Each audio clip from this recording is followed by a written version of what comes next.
Hi everyone, I'm Wendy and this is Show Me Mo Vegan, where I make easy whole food vegan meals. Today I'm tweaking a recipe from Gaz Oakley, also known as Avant Garde Vegan. In his latest video, Gaz made Swiss chard enchiladas, and it was perfect timing because in my CSA this week I just got this gorgeous Swiss chard. I love watching Gaz because he's a professional chef and everything he makes turns out beautifully. But as a restaurant chef, he uses quite a bit of vegan butter, oil, and salt. So I'm going to make his recipe salt and oil free. And then I also didn't have everything on hand, so I'll show you how I tweak a recipe using whatever I have. So let's see how it's made. So in the video, it looks like Gaz uses a yellow or white onion, I think, but I'm using red onion because that's all I had. Next, for the filling are some onions, peppers, and mushrooms. In his written recipe, he actually doesn't mention onions in the filling, but in the video he had onions. And then I'm using a yellow bell pepper from my CSA. I'm also throwing a red pepper in there. This is another thing that's different between his recipe and the video. In the video he only used yellow, but in the instructions he said to add the red and yellow pepper and the mushrooms. I'm thinking maybe he meant onion because in the video he was using onions and yellow pepper, but I figured extra bell peppers can't hurt anything, so I'm just adding both. He also says to use portobello mushrooms, but I only had white button mushrooms, so his recipe calls for 3 portobello mushrooms, but it looked like he was using maybe about a pint of the baby portobello mushrooms, so I used about a pint of the white button mushrooms. And then he called for 3 cloves of garlic. I have 5 little cloves here. And then Gaz used cilantro, but I only had parsley, so I'm using that. So then we just need to saute the onions and garlic, and Gaz used vegan butter, but I'm oil-free, so I'm just sauteing them in a dry pan, and I'll add little bits of water if I need to, if things start to stick. And here I am adding all the spices and the tomato paste. And then he has tons of spices. I'll put a link to his recipe so you can see exactly what he uses. And then I'll also link to my blog post where I show what I used. I used all the same seasonings that he did, except I don't add salt to my food, so I left that out. And I also didn't have chipotle paste, so I added just a little bit of chipotle chili powder. And then a little bit of flour. I'm using chickpea flour today.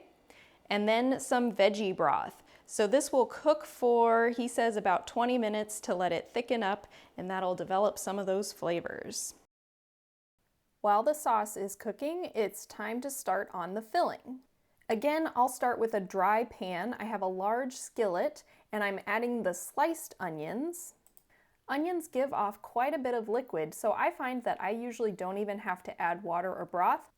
And then we're going to be adding the rest of the veggies, which will also give off some water. So we've got our peppers and our mushrooms next. And then we can check on our sauce again, make sure it's not burning on the bottom, give it a little stir. And our filling will start to cook down. And as you can see there, all of that juice coming out. So once our veggies are soft, we can add some rice and black beans.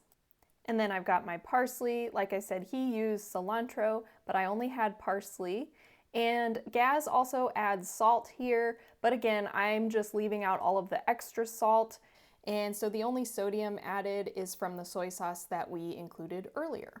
And I'm also adding a couple ladlefuls of the enchilada sauce right into the filling. I forgot to show that I also added the stems of the Swiss chard into the filling. So you can simply add that in when you add your peppers and mushrooms and saute everything together. Now that all the components are prepared, it's time to assemble the enchiladas.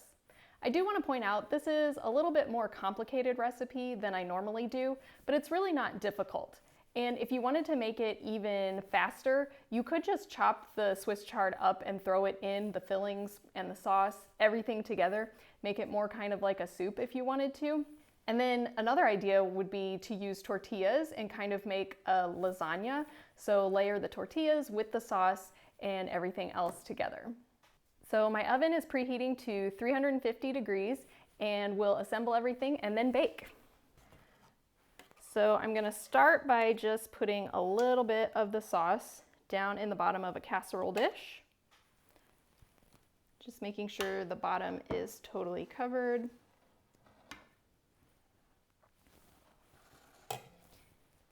And then we'll take a leaf. I cut the Swiss chard leaves in half because these are so huge. And then take some of the filling into the leaf.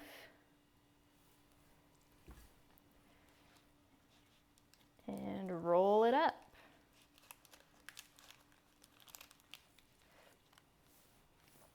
And then I'll place that into the casserole dish and repeat.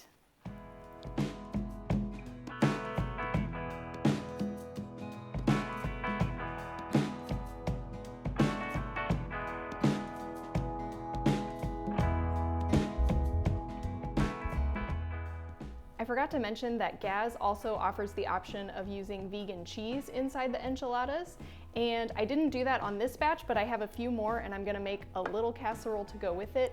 I don't use processed vegan cheeses, but I have a homemade vegan cheesy sauce that I'll try on these.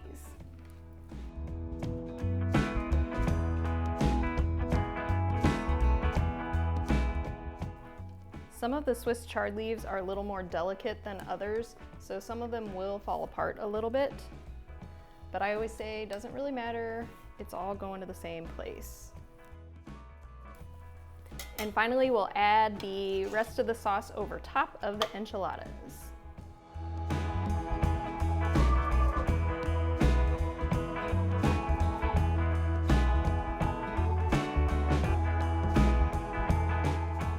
The enchiladas have been baking for 30 minutes and they are out of the oven.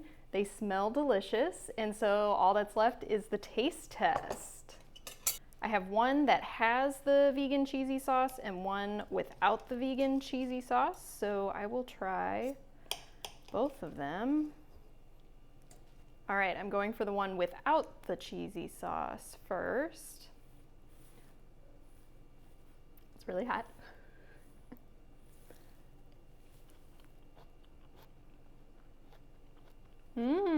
Oh my gosh. Wow, that sauce is amazing.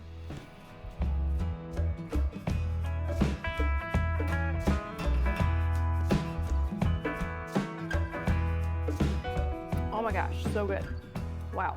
Okay, so let's try the one with the cheesy sauce. I can only imagine it'll be even better.